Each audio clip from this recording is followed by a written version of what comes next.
안녕하세요. 저는 경기도에서 거주하고 있는 32살 남자이고, 제겐 결혼한 지 3년이 된 아내가 있습니다. 20살 풋풋한 대학교 시절 제게 눈에 띄는 한 여자가 있었습니다. 얼굴은 당연히 제 눈엔 가장 예뻤을 뿐더러 뭔가 남들과는 달리 털털한 여자였죠. 화끈한 성격으로 리더십이 있었고 평소에는 남을 배려를 잘하는 그런 성격이었습니다. 그래서 저는 그런 모습에 반해서 고백을 했고 저희는 연애를 시작하게 되었죠. 보통 조신한 느낌이 전혀 없는 와이프 성격이어서 고백을 했음에도 걱정이 됐습니다. 서로의 자존심이 부딪혀서 싸움이 잦지 않을까 생각했죠. 하지만 오히려 우리 둘의 성격은 정반대이다 보니 서로 이해를 잘해주려고 노력했었습니다.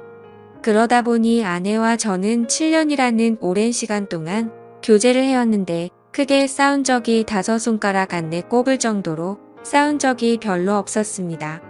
그리고 만난 지 1년도 채 안 됐을 때 저는 군대로 가게 되었는데 그렇게 짧게 만났음에도 제 아내는 2년이라는 긴 시간 동안 한결같았습니다. 사실 저는 제가 군대에 가게 되면 대부분의 여자들이 그러듯 제 아내도 다른 남자를 만나지 않을까 생각했습니다. 왜냐하면 제 아내는 남자들 사이에서 항상 인기가 많았기 때문이죠.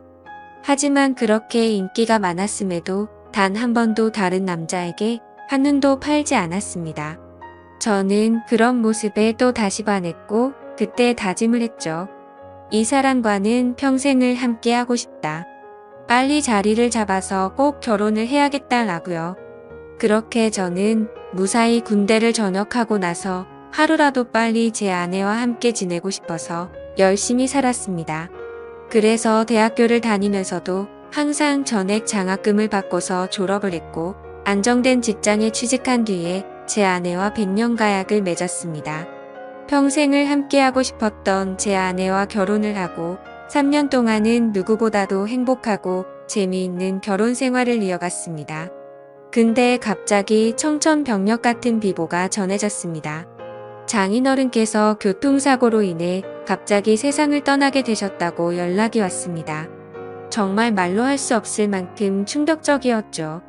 항상 인꼬 부부 같았던 장인어른과 장모님은 저에게 존경의 대상이셨습니다. 장인어른은 건망증이 심한 장모님이 세상을 떠날 때까지 평생 책임지실 거란 말씀을 입에 달고 사셨죠.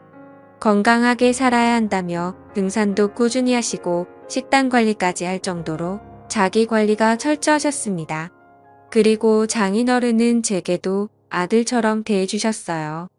삶에 대한 얘기도 해주시고 부부간의 생활을 어떻게 해야 하는지 많은 조언을 해주셨죠. 그런데 그런 훌륭하신 분이 뺑소니를 당해서 세상을 떠나다니 정말 너무 많이 슬펐습니다. 그렇게 장인어른을 떠나보낸 저희 부부는 얘기를 나누었습니다. 외동딸인 제 아내는 장모님께서 혼자 계시는 게 걱정된다고 하였고 마음이 추스러질 때까지 저희와 같이 지내는 게 어떻겠냐고 물어봤습니다. 저는 평상시에 저를 아들처럼 잘 챙겨주신 장모님이셨기에 흔쾌히 그러자고 했습니다. 그렇게 장모님과 저희는 함께 지내게 되었습니다. 장모님은 제게 항상 고맙다며 맛있는 음식들을 만들어 주셨습니다. 평소 잠이 많은 아내 때문에 아침을 못 먹고 출근을 했었지만 장모님 덕분에 아침을 거르는 일이 없어지게 되었죠. 장모님은 하루 종일 일을 하려면 아침밥이 가장 중요하다고 강조하셨습니다. 그렇게 현명하시고 사위를 아들처럼 잘 대해주시던 장모님이셨는데 또 다시 저희 부부에게는 참담한 일이 생겼습니다. 평온하게 잘 지내고 있던 저희에게 들려온 충격적인 소식은 장모님의 건망증이 점점 심해지면서부터입니다. 어느 날 제게 파출소에서 연락이 왔습니다. 그 댁에 장모님께서 지금 길을 잃어버리셔서 파출소에 와 계시다고요. 아내에게 전화했는데 받지 않아서 제게 전화를 걸었다고 하더라고요. 저는 깜짝 놀래서 그 길로 회사에서 조퇴를 하고 파출소로 달려갔죠. 자초지종을 들어보니 장모님은 마트에 장을 보러 가셨고 집으로 돌아오려고 하는데 갑자기 길이 생각이 나지 않았다고 하셨습니다. 저는 바로 병원으로 장모님을 모셨고 아내에게 연락해서 병원으로 오라고 했습니다. 병원에 도착한 아내와 저는 검사 결과를 듣게 되었습니다. 의사 선생님은 장모님께서 치매가 발병하셨다고 했고 저희는 정말 또 다시 큰 충격을 받게 되었습니다. 그날 이후로 장모님의 병세는 급속도로 악화가 되더라고요. 평소처럼 거실에 TV를 보고 있는데 장모님께서 저를 사위라고 부르는 게 아니라 대뜸 남편이라고 부르더라고요. 처음에는 치매 증상이 오래 지속된 게 아니셔서 장모님은 말실수를 했다면서 제게 미안하다고 몇 번을 사과했지만 저는 오히려 그런 장모님의 모습이 슬프고 안쓰럽더라고요. 그래서 저는 장모님께 괜찮다고 걱정하지 말라고 말씀드렸고 앞으로 치매 증상이 더 심해지면 어쩌면 좋을지 아내와 상의를 하곤 했습니다. 그러다 어느 날 아내는 동창회 모임을 가게 되어서 저녁에 장모님과 제가 단둘이 있어야 할 때가 있었습니다. 그렇게 장모님과 사이좋게 소파에 앉아서 TV를 보고 있는데 갑자기 치매 증상이 찾아왔던 장모님은 저에게 또 다시 여보라고 부르더라고요. 그러더니 갑자기 제게 뽀뽀를 하려고 하더라고요. 예전에는 치매 증상이 와서 저한테 여보라고 부르면 제가 돌아가신 장인어른인 척 하면서 맞춰드리기는 했지만 장모님이 저한테 뽀뽀까지 하려고 하니까 도저히 어찌할 바를 모르겠더라고요. 그래서 저는 그런 장모님에게 아무렇지 않은 척하면서 뽀뽀하는 장모님을 막으려고 최대한 애를 썼지만 힘이 워낙 좋으셔서 피하기가 참 힘들더라고요.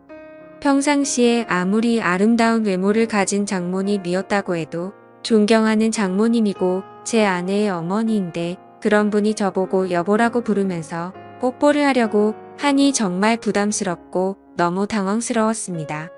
다행히 그때 때마침 제 아내가 집으로 돌아왔고 당황해하고 있는 저를 보면서 뛰어들어오더라고요. 아내도 너무 놀랐는지 장모님을 떼어내며 엄마 정신 차려 징그럽게 무슨 짓이야 라고 말하는데 내심 치매로 힘들어 하시는 장모님을 보고 있으니 마음이 아팠고 속상하더라고요. 평소 저를 아들처럼 생각해 주신 분인데 이제 저를 못 알아보시고 장인어른으로 착각하고 계시니 장인어른이 돌아가시고 얼마나 힘드셨으면 저렇게 하실까 생각하니 너무 마음이 아팠어요. 그 후로 한동안 치매 증상이 나타나지 않다가 아침에 일어났더니 장모님은 이제 원래의 모습이 사라지셨습니다. 정상적인 사고방식은 볼 수가 없었고 치매 증상이 계속 이어졌습니다. 이제는 저에게 우리 사위라고 말하지 않고 항상 우리 서방, 우리 여보라고 말씀하십니다.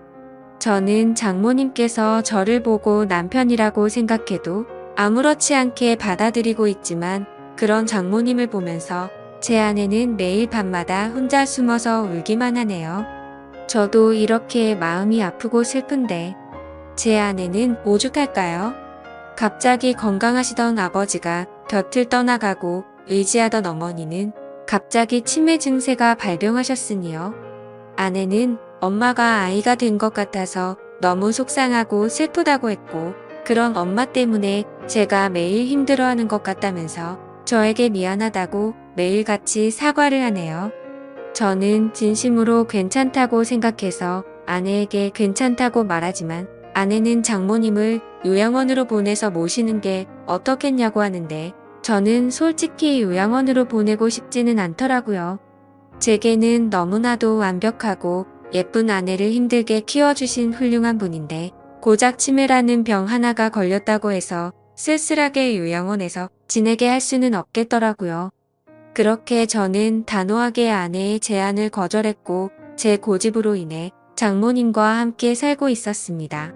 그런데 며칠 전 밤에 제가 일찍 잠들어서 안방에서 혼자 자고 있었는데 아내가 잠시 마트에 간 사이에 장모님께서 제가 자고 있는 안방으로 들어오셨습니다. 뭔가 감촉이 느껴져서 눈을 떠보니 장모님께서 제게 키스를 하고 계시더라고요. 처음에는 방이 어두워서 제 아내인가 싶었습니다. 그런데 대뜸 이런 적이 없었기에 저는 다시 자세히 보니 장모님이더라고요. 그때는 얼마나 놀랐던지 모르겠네요. 저는 깜짝 놀란 나머지 그런 장모님을 밀치면서 저도 모르게 무슨 뜻이에요 라며 화를 벌컥 내버렸습니다. 제 화난 모습에 장모님은 결국 아이처럼 눈물을 흘렸습니다. 아내는 마트를 다녀오고 나서 장모님이 우는 모습을 보면서 놀라더군요. 갑자기 무슨 일이냐고 물었고 저는 어떻게 된 일인지 차분히 설명을 해줬습니다. 충격받은 아내는 한동안 실성한 사람처럼 펑펑 눈물을 흘리기 바빴고 그날 밤 제게 진지하게 말했습니다. 이러다간 일이 더 커질 것 같다며 제발 요양원에서 모시자고 애원을 했습니다. 아내는 만약 자신이 혼자 사는 미혼이었다면 장모님을 요양원에 보내지 않고 본인이 치매 걸린 엄마를 케어했을 거라고 하며 지금 결혼한 입장에서 저와 계속 마찰이 일어나다 보니 도저히 지금처럼 다 같이 지내면서 모실 수는 없을 것 같다고 하더라고요. 저는 아내가 어떤 마음으로 그렇게 애원하는지 알았죠. 그래서 저는 도저히 고집을 부릴 수 없어서 아내의 뜻에 따르기로 결정했습니다. 사실 저 또한 고민이 많았습니다. 아내에게조차 말하지 못한 사실이 있었죠. 아내가 없을 때마다 장모님은 저에게 몰래 다가오셔서 한마디씩 하셨습니다. 우리 딸 혼자라 외로울 텐데 아이 한 명 더 가지는 거 어때? 라고 물으셨고 제가 방심한 사이에 엉덩이를 만지기도 하고 갑자기 스킨십을 하셔서 놀랄 때가 한두 번이 아니었죠. 아무쪼록 아내와 저는 어쩔 수 없이 장모님을 요양원으로 모시기로 했고 기왕이면 일반적인 작은 요양원이 아니라 시설도 좋고 여러 가지 좋은 조건을 골고루 가지고 있는 큰 요양원을 알아보고 있었습니다. 장모님이 건망증이 심할 때부터 미리 들어놓은 보험이 몇 개가 있기도 했었고 아내와 제가 어느 정도 경제적인 능력이 있었기에 좋은 요양원에서 모시는 것 정도는 크게 부담이 되진 않았습니다. 좋은 조건들의 요양원을 선별하는 건 꽤 시간이 들었고 요양원에 들어가는 절차도 있었기에 저희가 원한다고 바로 들어가진 못했습니다. 그래서 준비를 마칠 때까지 며칠 정도는 장모님과 저희는 같이 지냈습니다. 이 사실을 아무것도 모르고 천진난만하게 지내는 장모님을 보고 있자니 저는 계속해서 마음이 쓰고 안타까웠습니다. 하지만 장모님과 아내를 위해서라도 요양원으로 들어가서 지내시는 게 맞다고 생각을 했습니다. 그렇게 지내다 요양원에 들어가기 하루 전날 또 다시 대형 사고가 터져서 아내가 쓰러질 뻔한 사건이 일어났습니다. 제 아내가 있는데도 불구하고 장모님은 원피스 잠옷을 입고 거실로 나오셨고 갑자기 저에게 오늘 자신과 함께 자면 안 되겠냐고 요구하는데 저는 너무 놀래서 당황해서 어쩔 줄 몰라 하고 있었습니다. 아내는 그러지 말라고 하는데 밀쳐버리고 저에게 달려들었습니다. 그러더니 지난번처럼 키스를 하려고 했고 당황한 저는 또 다시 장모님을 밀치면서 화를 내고야 말았습니다. 이번에는 화를 내도 장모님이 울지도 않고 억지로 키스를 하려고 고집을 부리시는데 역시나 힘이 좋으셔서 뿌리치기는 게 정말 힘들더군요. 결국 아내까지 달려들어서 장모님을 어렵게 떼어낼 수 있었고 장모님은 말리는 아내를 보고 도대체 내가 뭔데 우리 사이를 갈라놓냐고 고래고래 소리쳤습니다. 질투가 나서 그러냐며 욕을 해대면서 아내의 뺨까지 때리시더라고요.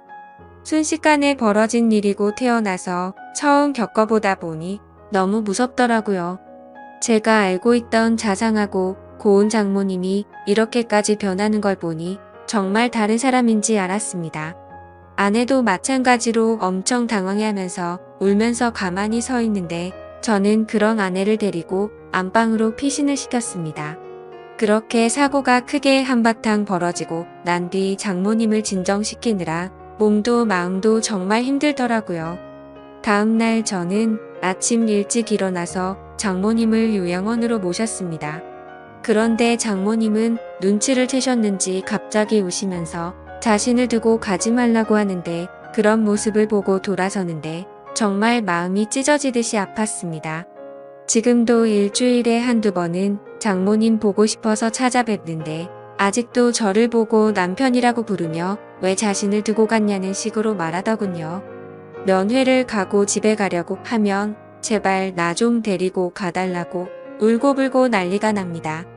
그런 모습을 보면서 아내도 저도 찾아뵐 때마다 마음이 너무 아프고 찢어지지만 아내가 저보다 더하면 더했지 덜하진 않을 것 같습니다. 어제도 찾아뵀지만 아내는 도저히 적응이 안 되는지 그런 장모님을 볼 때마다 울기 바쁘네요. 장인어른이 돌아가신 지 마음이 추스러지지도 않았는데 얼마 지나지도 않아서 장모님이 바로 치매가 걸리셔서 아내 입장에서는 심적으로 정말 많이 지쳐있을 것 같습니다. 이러한 사정을 잘 알고 계신 제 어머니도 어떻게 이런 일이 벌어질 수 있냐며 연락을 드릴 때마다 제 아내를 잘 위로해주라고 항상 말씀하시네요. 참 맞는 말 같습니다. 어떻게 이런 안 좋은 일들이 한순간에 벌어질 수 있을까요? 저도 마음이 이런데 제 아내는 외동딸이라 같이 슬퍼할 형제 자매도 없어서 안쓰럽습니다. 생전에 장인어른과 장모님은 항상 금술이 좋기로 유명했다고 합니다. 동네에서 모르는 사람들이 하나도 없었고 부부의 금술이 너무 좋으면 아이가 잘 안 생긴다는 미신에 걸린 듯 장인어른 장모님은 결혼한 지 거의 6년 만에 정말 어렵게 제 아내를 가졌었다고 합니다. 심지어 지금은 아내가 튼튼하고 건강해서 아무렇지 않아 보이지만 태어났을 당시에는 건강이 좋지 않아서 엄청 걱정을 많이 했다고 하더라고요. 그렇게 어렵게 건강을 회복시키느라 고생을 하셨고 애지중지 키운 소중한 딸이었기에 평소에 제 아내와 장모님은 너무나도 사이가 각별했습니다. 그렇게 인생에서 가장 소중한 어머니가 치매에 걸리게 되니 딸의 입장인 아내는 당연히 힘들 수밖에 없다고 생각이 듭니다.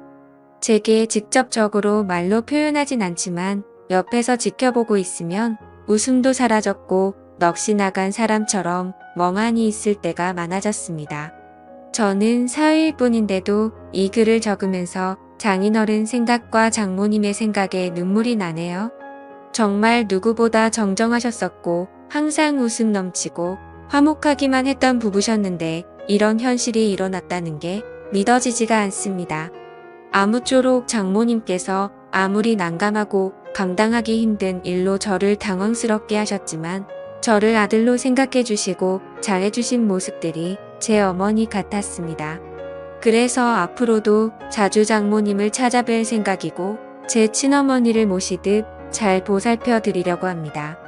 그리고 제 아내를 예쁘고 멋진 사람으로 키워주신 은혜에도 정말 감사드리고 있고요.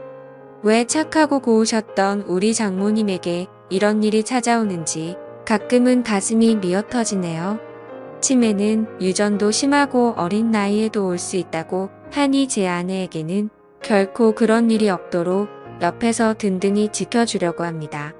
두뇌 회전에 좋은 일들도 계속해서 많이 할 거고 앞으로 건강한 삶을 살기 위해 노력하려고요. 그리고 제게 좋은 말씀을 많이 남겨주신 장인어른의 마음도 본받아서 제 아내와 장모님을 지켜줄 겁니다. 살면서 많은 사람들에게 벌어지지 않는 일이겠지만 이번 일을 겪으면서 치매 증세로 인해 곁에서 고생 중인 가족분들의 노고를 잘 알게 되었습니다. 세상 모든 사람들이 치매로 인해 이런 아픔을 겪지 않았으면 좋겠네요. 감사합니다.